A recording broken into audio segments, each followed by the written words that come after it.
Two phones everyone is talking about in 2025.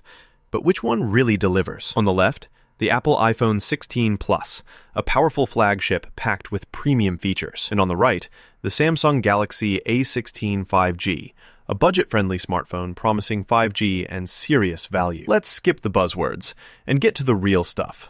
Each category earns points, and at the end, you'll see exactly who comes out on top. The result might not be what you expect. Okay, before we get knee-deep in specs, here's our mind map. This is basically all the categories I'm going to break down.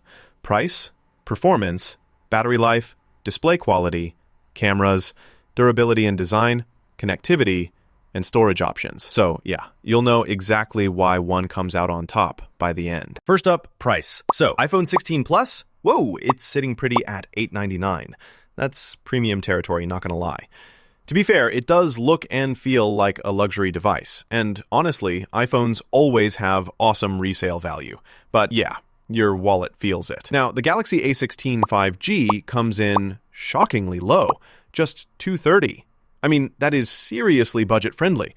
You get expandable storage, too. If price is a huge thing for you, there's really no contest. Winner? Samsung Galaxy A16 5G grabs it, hands down. Now, on to performance. Here's where the iPhone flexes hard. The iPhone 16 Plus has the A18 chip. It's stupidly fast. And with 8 gigabytes of RAM, honestly, you could run heavy games, edit video, the works, without even breaking a sweat. On the flip side, Galaxy A16 5G isn't bad for everyday stuff. It's got the Exynos chip and 4 gigabytes of RAM. Sure, you can text, scroll socials, maybe light gaming, but for anything demanding, it'll start struggling. So yeah, Apple takes this round easy. Let's talk battery life. Now, the iPhone's battery actually lasts longer than you'd think, even with a smaller capacity. We're talking over 34 hours, plus wireless charging. Kinda epic if you're always out and about. Samsung's battery is technically bigger, 5,000 milliamp hours. So on paper it's impressive, but in actual use it drops way quicker, about 20 hours max. And no wireless charging, obviously. iPhone definitely wins for those all-day warriors. Oh, and here's something cool. Did you know that the Galaxy A16 costs about 75% less than the iPhone 16 Plus, but both have that huge 6.7-inch screen? Kind of wild, right? Display time. Okay, iPhone 16 Plus brings a super crisp OLED, bright, vibrant, legit impressive. It's 6.7 inches, has mad high brightness, and you really notice those colors pop. Downside?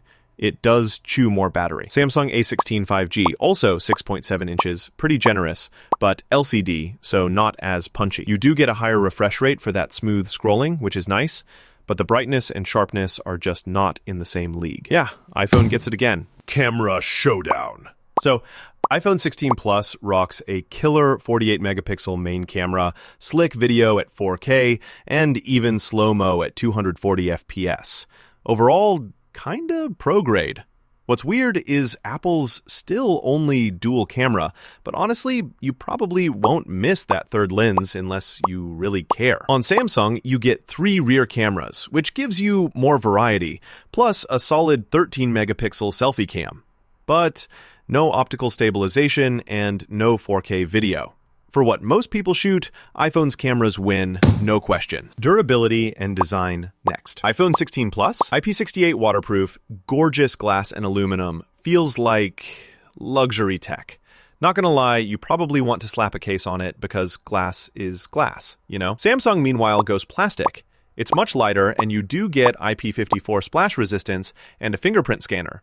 But, long-term, plastic just isn't as tough or premium. Winner? iPhone. You can just tell from the materials. Connectivity. Okay, iPhone comes out swinging again, supporting Wi-Fi 7, stereo speakers, and really solid 5G, all future-proofed for a couple years, for sure. The only trade-off? No micro SD for expanding storage. Samsung is decent, it does proper 5G, and you can add a huge amount of storage with a micro SD card, plus fingerprint for security. But older Wi-Fi and mono speaker, not as great. iPhone takes it. Storage and memory. Here's the twist. So iPhone gives you that typical 128 gigs. And yeah, you can bump up to 256 gigs or 512 gigs if you pay more, but that's it. no expansion. Samsung also starts at 128 gigs, but the cool part, you can drop in a micro SD and literally pump it up past 1.5 terabytes. That's kinda insane. So if you're one of those people who has a million photos and downloads everything, Samsung actually beats Apple here. First win for Samsung since price. Let's catch our breath and look back at all those head-to-heads. If you check out this radar chart, you'll see iPhone 16 Plus basically rules at performance, camera, display, battery, design, and connectivity. But Galaxy A16 5G totally dominates in price and storage. So yeah, a very clear trade-off. Premium features versus getting the most out of your money. If you're all about having a phone that feels top tier, lasts ages, and takes insane photos, iPhone 16 Plus is honestly your winner. But seriously, if budget is top priority and you just need a device that works, does 5G, and lets you expand storage like crazy, Galaxy A16 5G is a total steal. Hey, if this comparison helped you figure things out, don't forget to share it so someone else can find the phone that works for them.